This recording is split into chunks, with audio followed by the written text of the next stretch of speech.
Well, hello and welcome to TSL Talk. It's round 4 of the State League, and there's some very exciting games in store for this weekend. And today we're joined by the man who led the Tassie Devils to their last ever game in the VFL in Lance Spalding and Hobart assistant coach, I do believe. So, Lance, thanks for joining us.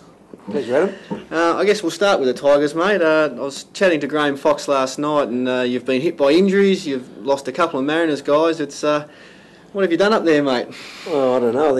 I think Graham's meant to be walking up the ladders, not underneath them. He's cursed us with a bit of bad luck, but I think it's a good challenge for the depth of the club just to see where we're at, and we've just got to soldier on, I guess. Over the next few weeks, we'll get our boys back from Hutchins in 3 or 4 weeks. I think that'll be important to get those kids back, and we get hopefully Cassidy and Horton back shortly, and a couple of others, so we should be right in 3 or 4 weeks. Yes, no one likes to use injuries as an excuse for performance, but you're missing your number one ruckman in Jared Horton, arguably your best player in Michael Cassidy at centre half forward. I mean, it does make it tough. Heath Neville's not there as well, so it does make it tough, doesn't it? Yeah, no, look, I suppose that's true. However, I think the other clubs suffer injuries as well. I guess when you haven't got the depth that some of the other sides have got, I guess it does impact a little heavily, but again, someone's got to step up, so we'll find someone to do the job. I guess the Tigers head down to Lauderdale this weekend to take on, I guess, an upset win by the Bombers against Glenorchy at KG5. They're playing their first home game, and the ground's been redeveloped, so it's just another tough ask.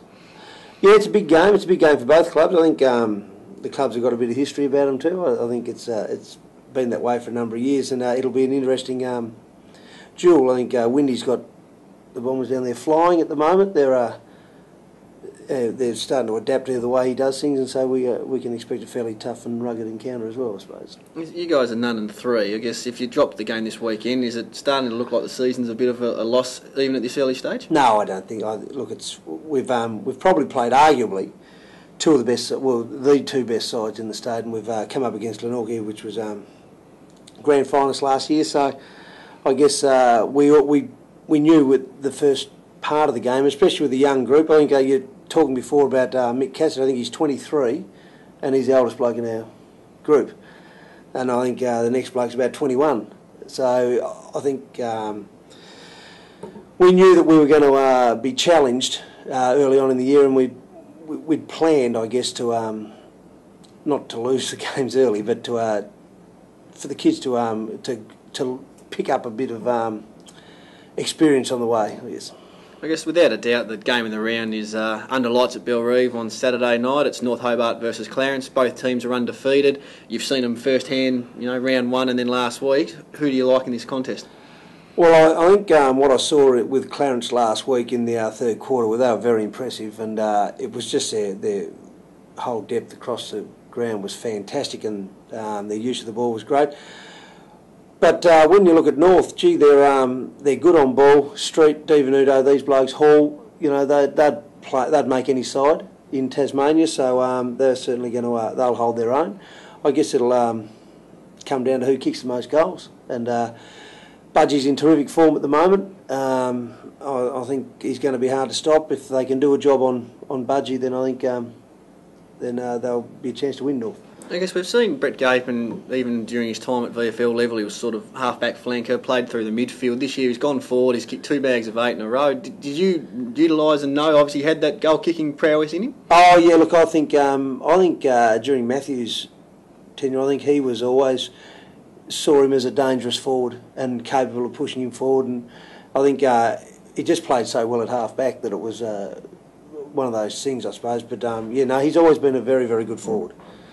And then you've got Glenorchy. They travel up to West Park, take on Burnie, who have been a bit of a surprise packet. Many tipped them to struggle given the exodus of players they had. But Magpies are 1 and 2, and I guess at West Park it's another danger game for them. Well, it is a danger game. I think Ben himself said they beat us convincingly at KG5 and apparently weren't happy with the win with the way they're travelling. So and then they've got knocked over last week. So I suppose they've got their concerns, and Burnie are never easy up there, and it's a long day on the bus, so Burnie are a real chance. With Glenorchy, you saw them 2 weeks ago. Did you notice anything different about sort of their form from this year compared to especially the latter end of 2009? No, Look, it's hard to judge. You tend to compare things to they're playing us as opposed to when you're watching them play Clarence. But the same, they've got terrific players in Bowden and Bowring and these sort of blokes around the ball. What I did notice is they're a lot younger than people give them credit for. Like Dilger and Arnold and these blokes, they've got their share